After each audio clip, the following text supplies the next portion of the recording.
ये जीवन में जो दुख मिलता है ये कौन देता है? ये हमारे अपने कर्म हमें दुख देते हैं, ये हमारे कर्म हमें दुख देते हैं। क्या देते हैं हमारे? हम जैसा कर्म करेंगे वैसा फल भोगेंगे, और दोष भगवान को देंगे कि भगवान ने हमें दुख दिया।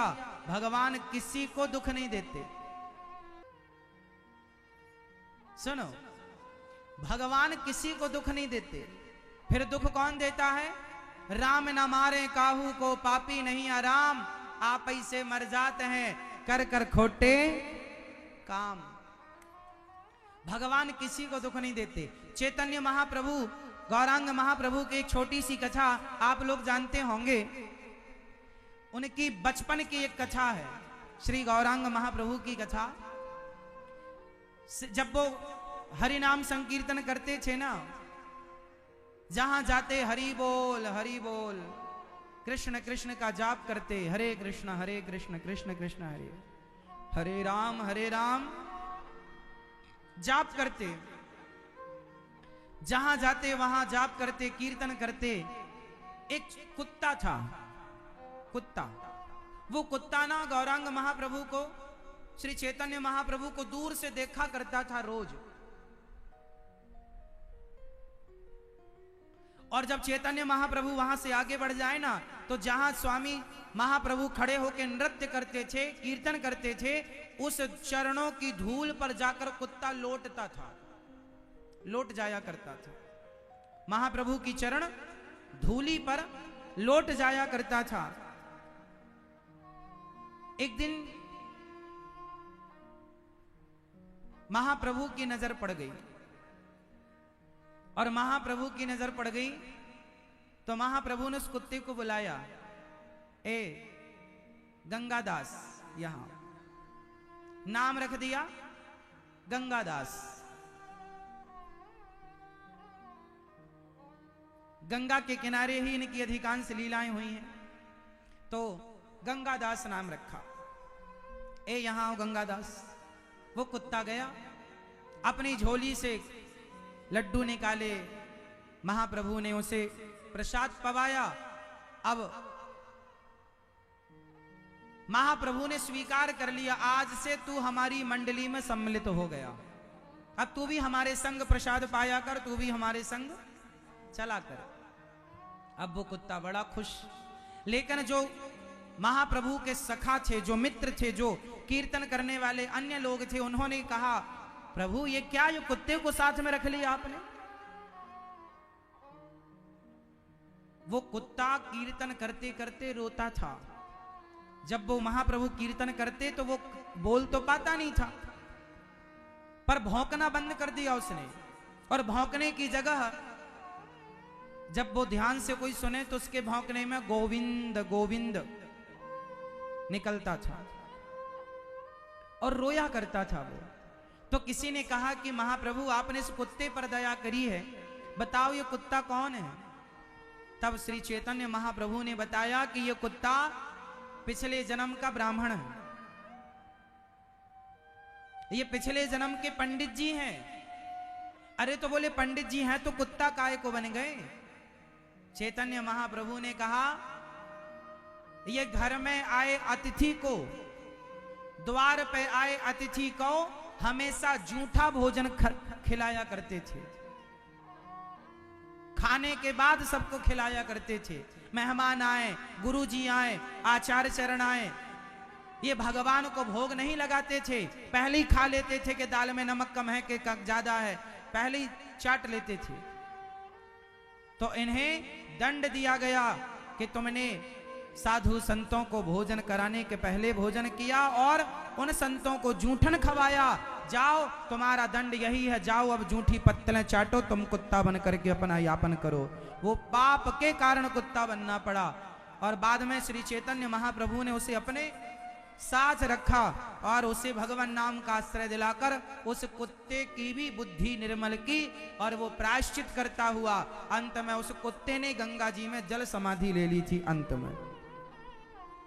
और चैतन्य महाप्रभु की चरण रज और चरण धूल प्राप्त करके उसने अपने आप को अमर कर लिया। कहने का तात्पर्य क्या है कि आप यदि कुत्ता योनि को प्राप्त भये हैं, वह भी आप अपने कर्मों के कारण। भगवान दोषी नहीं है, भगवान किसी को दुख देते ही नहीं। को न काहू को सुख दुख कर दाता, निज कृत कर्म भोग सब भ्राता। कोई किसी को सुख दुख नहीं देता, प्रत्येक प्राणी अपने कर्मों का दंड भोगता। हाँ या ना? कैसे? आपने किसी के साथ बुरा किया था किसी जन्म में, तो आपके साथ भी वो इस जन्म में बुरा कर रहा है या कर रही है? आपकी पत्नी, अच्छा मैया बताओ, आपका पति अच्छा है कि बुरा है?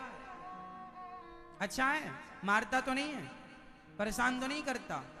यदि किसी का पति परेशान करता है तो कोई स्त्री कहे कि महाराज मेरा पति तो बहुत परेशान करता है, क्या करूं मैं? जरूर तुमने किसी जन्म में कोई पाप किया होगा, जिस पाप के कारण तुम्हें ऐसा पति मिला है, जो वो पति किसी जन्म का हिसाब बाकी था इस जन्म में पूरा कर रहा।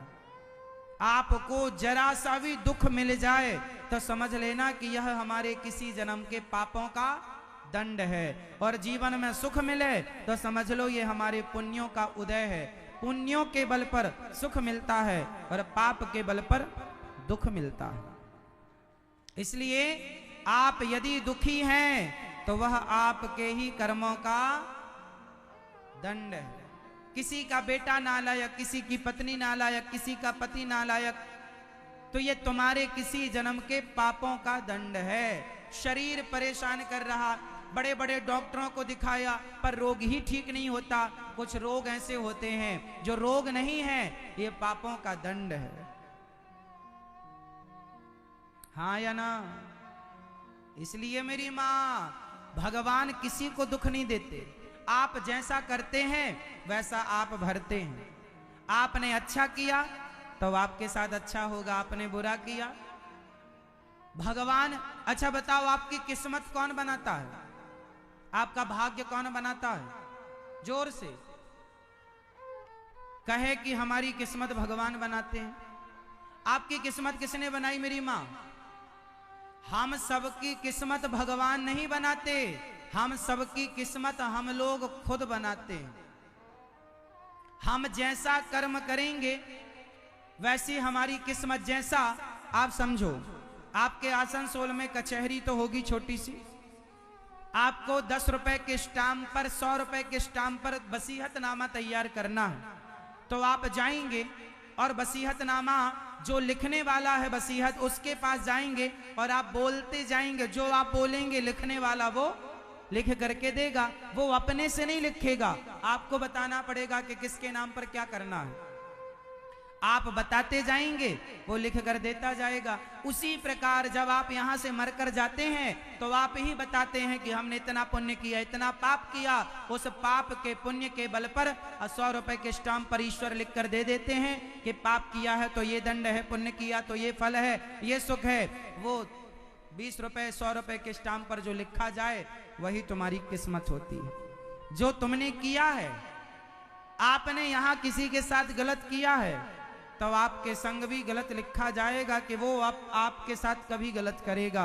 वो तो हिसाब किताब तो चुकाना पड़ेगा। इसलिए कहता हूं, किसी को दोष ना दो, और जो मिल रहा है वो हमारे पापों का दंड मानकर प्रेम पूर्वक भोग लो और भगवान के आश्रित रहो। अब गलतियां ना करो, अब कोई पाप कोई अपराध ना करो।